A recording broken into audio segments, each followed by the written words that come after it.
Good morning दोस्तों, स्वागत है आपका 14 अक्टूबर 2023 आपकी अपनी फुल पत्ती वाली क्लास में, जिसमें चर्चा करेंगे रोज की तरह करंट अफेयर से जुड़े 10 महत्वपूर्ण सवाल जो आपकी प्रतियोगी परीक्षाओं के लिए काफी महत्वपूर्ण होने वाले हैं।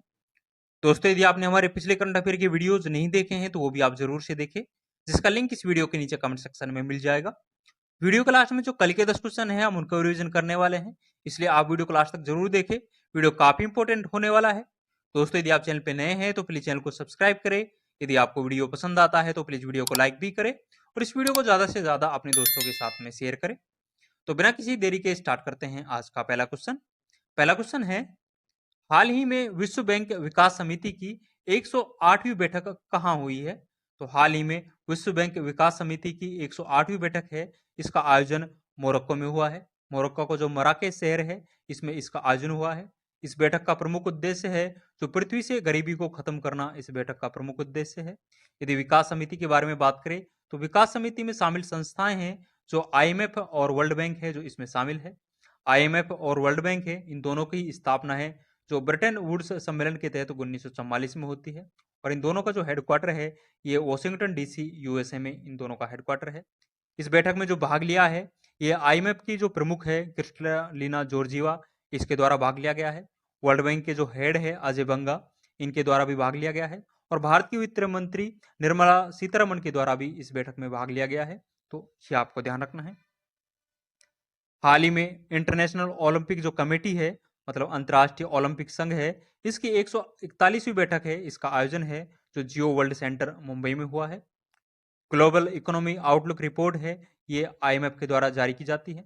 लॉजिस्टिक परफॉर्मेंस इंडेक्स है, ये वर्ल्ड बैंक के द्वारा जारी किया जाता है, और इसमें भारत की रैंक के बारे में बात करें तो इसमें भारत की रैंक है जो 38वीं है। तो ये आपको ध्यान रखना है। दोस्तों, आगे बढ़ने से पहले मैं आपको बता दूं, इन सभी 10 क्वेश्चंस की जो पीडीएफ है वो हमारे टेलीग्राम चैनल जीने स्टॉक पर मिल जाएगी, जिसका लिंक इस वीडियो के नीचे कमेंट सेक्शन में दिया हुआ है। यहाँ जाकर आप ये पीडीएफ डाउनलोड कर सकते हो। दोस्तों, यदि आपको वीडियो पसंद आ रहा है तो प्लीज वीडियो को लाइक करें, और यदि आपने अभी तक हमारे चैनल को सब्सक्राइब नहीं किया है तो प्लीज चैनल को सब्सक्राइब भी करें, और इस वीडियो को ज्यादा से ज्यादा अपने दोस्तों के साथ में शेयर करें। आगे बढ़ते हैं। नेक्स्ट क्वेश्चन है, ग्लोबल हैंगर इंडेक्स 2023 में भारत को कौन सा स्थान मिला है? तो हाल ही में ग्लोबल हैंगर इंडेक्स है, ये जारी किया गया है। इसमें भारत को 125 देशों में 111वां स्थान मिला है। लास्ट ईयर भारत का जो इसमें स्थान था ये 107वां था। टोटल 121 देशों में लास्ट ईयर भारत का स्थान 107वां था, और जो इस वर्ष साल 2023 का ग्लोबल हंगर इंडेक्स जारी किया गया है, इसमें भारत की रैंक है जो 111वीं है 125 देशों में। इस इंडेक्स को जारी करने वाली जो संस्था है ये वेलथुंग हिल्ब नामक संस्था है, जो कि जर्मनी की संस्था है। इसको जारी करने के 4 आधार है, अल्प पोषण, चाइल्ड वेस्टिंग, बाल मृत्यु दर और चाइल्ड स्टेंटिंग, इसके 4 मूलाधार हैं। ये आधार आपको ध्यान रखना है। पाकिस्तान की इसमें रैंक के बारे में बात करें तो पाकिस्तान की जो रैंक है वो 102वीं है। अंतिम स्थान इसमें मध्य अफ्रीकी जो गणराज्य है, इसका इसमें अंतिम स्थान है। और शीर्ष स्थान के बारे में बात करें तो बेलारूस और चाइना है, इसका ग्लोबल हैंगर इंडेक्स में शीर्ष स्थान है। तो ये भी आपको ध्यान रखना है। कुछ महत्वपूर्ण इंडेक्स और ध्यान रखेंगे। ग्लोबल फायर पावर इंडेक्स में भारत की रैंक है जो चौथी रैंक है। इसमें पहली रैंक है जो यूएसए की है, सेकंड रैंक है जो इसमें रसिया की सेकंड रैंक है, और थर्ड रैंक है जो इसमें चाइना की है। तो ये आपको ध्यान रखना है। ग्लोबल इनोवेशन इंडेक्स में भारत की रैंक है जो 40वीं है। ग्लोबल जेंडर गैप इंडेक्स में भारत की रैंक है जो 127वीं है। ग्लोबल पीस इंडेक्स में भारत की रैंक 126वीं है, और हैप्पीनेस जो इंडेक्स है इसमें भी भारत की रैंक 126वीं है। यूनिकॉर्न इंडेक्स में भारत की रैंक है जो तीसरी है। तो ये आपको ध्यान रखना है। यदि वर्ल्ड प्रेस फ्रीडम इंडेक्स के बारे में बात करें तो भारत की इसमें रैंक है जो 161वीं है, और वर्ल्ड प्रेस फ्रीडम इंडेक्स है इसे रिपोर्टर्स विदाउट बॉर्डर नामक जो संस्था है इसके द्वारा इसे जारी किया जाता है। जबकि लॉजिस्टिक जो परफॉर्मेंस इंडेक्स है इसे वर्ल्ड बैंक के द्वारा जारी किया जाता है, और लॉजिस्टिक परफॉर्मेंस इंडेक्स में भारत की रैंक है जो 38वीं है। तो ये आपको ध्यान रखना है। नेक्स्ट क्वेश्चन है, अंतर्राष्ट्रीय आपदा जोखिम न्यूनीकरण दिवस 2023 कब मनाया गया है? तो हाल ही में अंतर्राष्ट्रीय आपदा जोखिम न्यूनीकरण दिवस है जो मनाया गया है। ये प्रत्येक साल 13 अक्टूबर को सेलिब्रेट किया जाता है। इसे मनाने की शुरुआत है जो 1989 में होती है। इसे मनाने के पीछे जो प्रमुख उद्देश्य है वो आपदा के जोखिम को कम करने के लिए इस दिवस को सेलिब्रेट किया जाता है। और इस वर्ष जो इसकी थीम रही है वो लचीले भविष्य के लिए असमानताओं को कम करना इसकी थीम रही है, तो ये आपको ध्यान रखना है। सेंडाई फ्रेमवर्क और ह्यूगो फ्रेमवर्क का संबंध है जो आपदा जोखिम न्यूनीकरण से है। सेंडाई फ्रेमवर्क है ये साल 2015 में जापान के अंदर होता है, तो ये आपको ध्यान रखना है। प्रत्येक साल अंतर्राष्ट्रीय अहिंसा दिवस है, ये 2 अक्टूबर को सेलिब्रेट किया जाता है। अंतर्राष्ट्रीय शिक्षक दिवस है, ये 5 अक्टूबर को सेलिब्रेट किया जाता है, जबकि जो राष्ट्रीय शिक्षक दिवस है ये 5 सितंबर को सेलिब्रेट किया जाता है। विश्व मुस्कान दिवस है, ये 6 अक्टूबर को सेलिब्रेट किया जाता है, तो ये भी आपको ध्यान रखना है। नेक्स्ट क्वेश्चन है, हाल ही में चौथी G20 वित्त मंत्रियों और सेंट्रल बैंक गवर्नर्स की बैठक कहाँ हुई है? तो हाल ही में G20 वित्त मंत्री और सेंट्रल बैंक के गवर्नरों की जो बैठक है ये मराकेश शहर मोरक्को में आयोजित हुई है।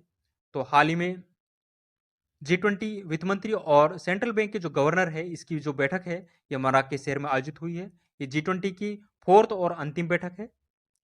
इसमें जो भाग लिया है भारत की तरफ से आरबीआई के गवर्नर शक्तिकांत दास के द्वारा इसमें भाग लिया गया है, और भारत की जो वित्त मंत्री निर्मला सीतारमण है इसके द्वारा इसमें भाग लिया गया है, तो ये आपको ध्यान रखना है। P20 बैठक का आयोजन है जो हाल ही में जो यशोभूमि एक्सपो सेंटर है जो कि दिल्ली में स्थित है, यहाँ पर P20 बैठकों का आयोजन हुआ है। एटलस पर्वत की सबसे ऊंची जो चोटी है ये माउंट टोबाकुल है जो कि मोरक्को देश में है। G20 2023 की जो 18वीं क्रम की बैठक है इसकी अध्यक्षता है जो भारत के द्वारा की गई है। भारत ने वसुधैव कुटुंबकम थीम के साथ G20 2023 की अध्यक्षता की है। भारत का शेरपा के बारे में बात करें तो G20 2023 में जो भारत का शेरपा रहा है वो अमिताभ कांत जी रहा है। G20 2022 की जो अध्यक्षता की गई थी ये इंडोनेशिया के द्वारा की गई थी, और साल 2024 में G20 बैठकों की जो अध्यक्षता करने वाला है ये ब्राजील करने वाला है, तो ये भी आपको ध्यान रखना है। G20 का हाल ही में जो नवीनतम सदस्य देश बना है वो अफ्रीकी संघ बना है। अफ्रीकी यूनियन है जो G20 का 21वां सदस्य देश बनता है। अफ्रीकी संघ में टोटल 55 देश है और इसका जो हेडक्वार्टर है ये अदिस अबाबा में है, तो ये आपको ध्यान रखना है। नेक्स्ट क्वेश्चन है, आवधिक श्रम बल सर्वेक्षण रिपोर्ट 2022-23 के अनुसार भारत में महिला श्रम बल भागीदारी दर कितनी हुई है? तो हाल ही में आवधिक श्रम बल सर्वेक्षण रिपोर्ट 2022-23 जारी की गई है। इसमें भारत में महिला श्रम बल भागीदारी दर है जो 37% है। इसमें 4.2% की वृद्धि दर्ज की गई है। साल 2021-22 में ये दर है जो 32.8% थी, जो बढ़कर 37% हो गई है। तो इसमें जो वृद्धि दर्ज हुई है वो 4.2% हुई है।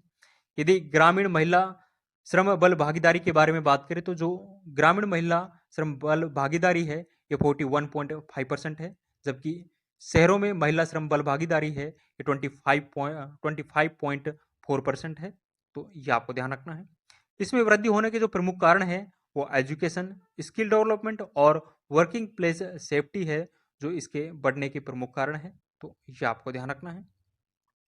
भारत में वर्तमान में लिंगानुपात के बारे में बात करें तो 1000 पुरुषों पर महिलाओं की संख्या को लिंगानुपात कहा जाता है, और जो लिंगानुपात है वर्तमान में वो 943 है। मतलब 1000 पुरुषों पर 943 महिलाएं हैं जो साल 2011 की जनगणना के अनुसार भारत में है। महिला साक्षरता के बारे में बात करें तो महिला साक्षरता है जो 65.46% है, जबकि जो मेल साक्षरता है ये 82.14% है। टोटल साक्षरता के बारे में बात करें तो टोटल जो साक्षरता है वो 74.04% है, तो ये आपको ध्यान रखना है। नेक्स्ट क्वेश्चन है, फोर्ब्स की विश्व के सर्वश्रेष्ठ नियोक्ता 2023 सूची में शामिल एकमात्र भारतीय पीएसयू कौन सा है? तो हाल ही में फोर्ब्स के द्वारा विश्व के सर्वश्रेष्ठ नियोक्ता 2023 सूची जारी की गई है। इसमें एकमात्र जो भारत का पीएसयू है वो एनटीपीसी है, मतलब नेशनल थर्मल पावर कॉरपोरेशन है। ये एकमात्र पीएसयू है जो कि फोर्ब्स की विश्व के सर्वश्रेष्ठ नियोक्ता सूची 2023 में शामिल है। यदि एनटीपीसी के बारे में बात करें तो ये भारत की सबसे बड़ी बिजली निर्माण कंपनी है, और इसकी स्थापना है जो 1976 में होती है। हेडक्वार्टर है जो दिल्ली में है, और वर्तमान में जो एनटीपीसी के हेड है ये गुरदीप सिंह है। जो एनटीपीसी है इसकी रैंक है जो 261वीं रैंक है। टोटल 700 कंपनियों में इसकी रैंक है जो 261वीं है, तो भारत की एकमात्र कंपनी है।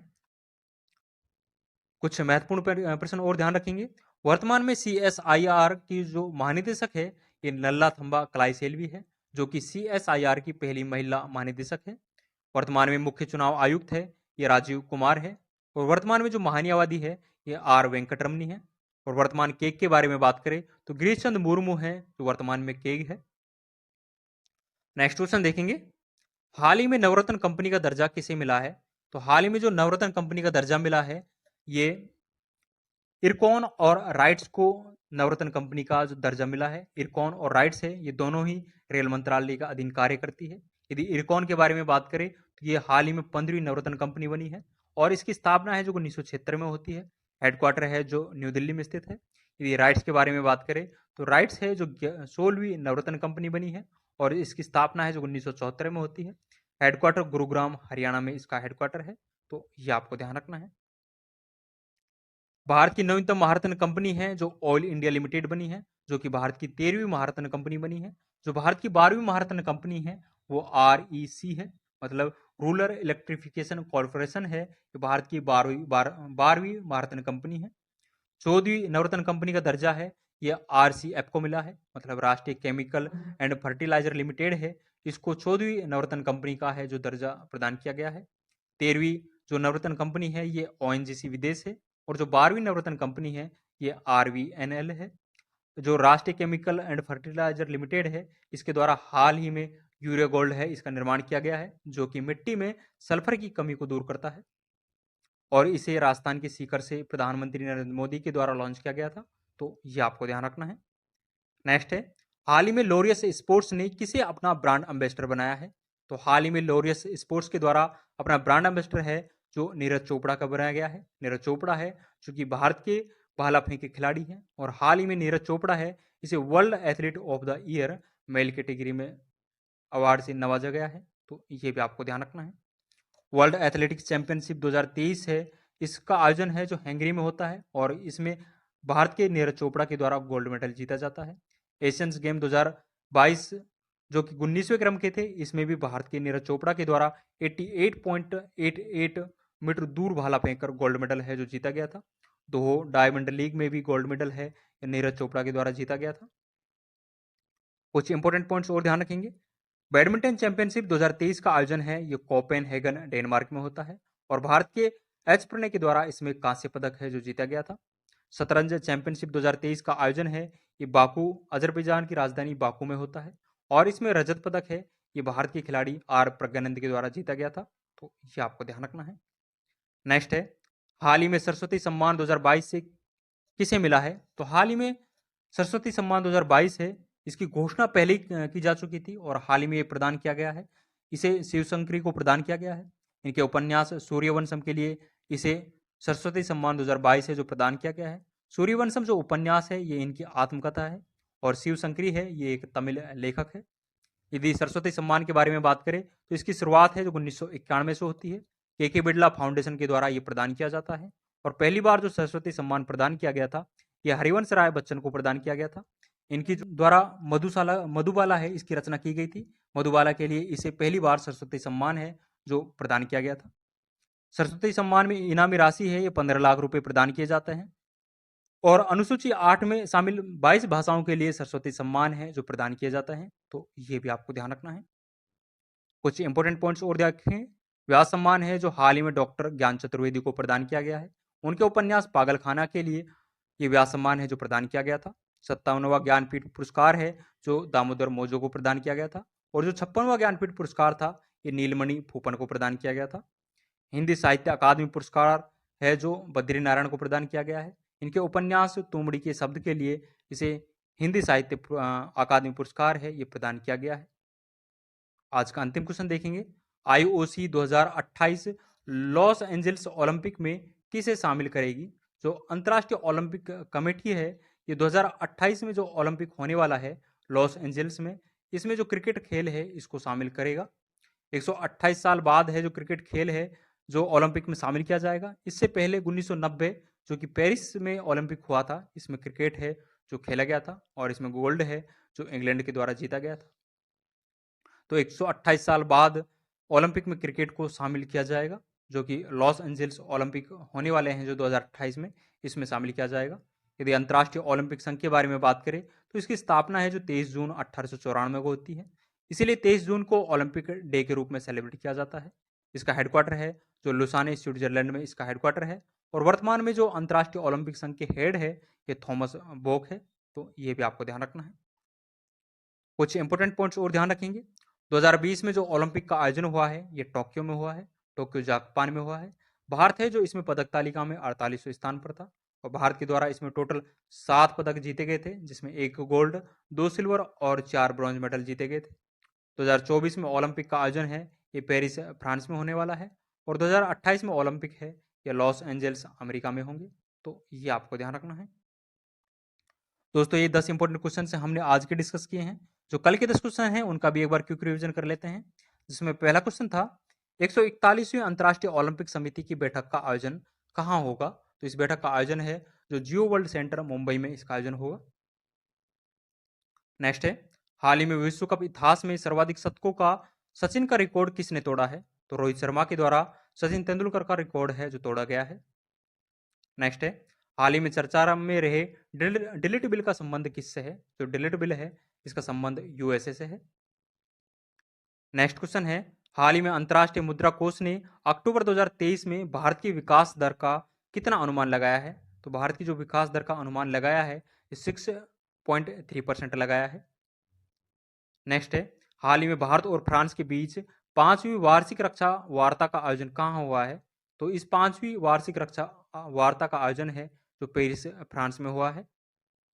नेक्स्ट क्वेश्चन है हाल ही में ग्लोबल हेल्थ इनोवेशन फेलोशिप किसके सहयोग से प्रारंभ की गई है। तो हाल ही में जो ग्लोबल हेल्थ इनोवेशन फेलोशिप है ये WIPO मतलब वैश्विक बौद्धिक संपदा संगठन के सहयोग से प्रारंभ की गई है। नेक्स्ट क्वेश्चन है विश्व दृष्टि दिवस मतलब वर्ल्ड साइट डे है जो 2023 में कब मनाया गया है। तो ये 12 अक्टूबर को 2023 में मनाया गया है। प्रत्येक साल अक्टूबर माह का जो सेकंड गुरुवार होता है इसको ये सेलिब्रेट किया जाता है। नेक्स्ट है हाल ही में रोजगार प्रयाग पोर्टल कहाँ लॉन्च किया गया है। तो हाल ही में जो रोजगार प्रयाग पोर्टल है ये उत्तराखंड में लॉन्च किया गया है। नेक्स्ट क्वेश्चन है हाल ही में भारत ने इजराइल हमास संघर्ष क्षेत्र से अपने नागरिकों की वापसी के लिए कौन सा अभियान प्रारंभ किया है। तो हाल ही में भारत सरकार के द्वारा इजराइल हमास संघर्ष क्षेत्र में फंसे भारतीय को वापसी भारत में लाने के लिए जो ऑपरेशन चलाया है वो ऑपरेशन अजय है। नेक्स्ट क्वेश्चन है हाल ही में ऐतिहासिक धार्मिक स्थलों के विकास हेतु वंदन योजना कहाँ प्रारंभ हुई है। तो वंदन योजना है ये उत्तर प्रदेश सरकार के द्वारा प्रारंभ की गई है। तो ये आपको ध्यान रखना है। दोस्तों हमने आज के 10 क्वेश्चंस और कल के 10 इंपॉर्टेंट क्वेश्चंस का रिवीजन किया है जो कि आपकी परीक्षाओं की दृष्टि से काफी इंपॉर्टेंट है। आज की सभी 10 क्वेश्चंस की जो PDF है वो हमारे टेलीग्राम चैनल जीनेस्टॉक पर मिल जाएगी, जिसका लिंक इस वीडियो के नीचे कमेंट सेक्शन में दिया हुआ है। यहाँ जाकर आप ये PDF डाउनलोड कर सकते हो। दोस्तों यदि आपको वीडियो पसंद आया है तो प्लीज़ वीडियो को लाइक करें, और यदि आपने अभी तक हमारे चैनल को सब्सक्राइब नहीं किया है तो प्लीज़ चैनल को सब्सक्राइब भी करें, और इस वीडियो को ज़्यादा से ज़्यादा अपने दोस्तों के साथ में शेयर करें। दोस्तों यदि आपको वीडियो से संबंधित कोई सुझाव देना है तो आप कमेंट सेक्शन में अपना सुझाव दे सकते हो। आप सभी का सुझाव आमंत्रित है। आज के लिए बस इतना ही, मिलते हैं नेक्स्ट वीडियो में। थैंक यू, जय हिंद।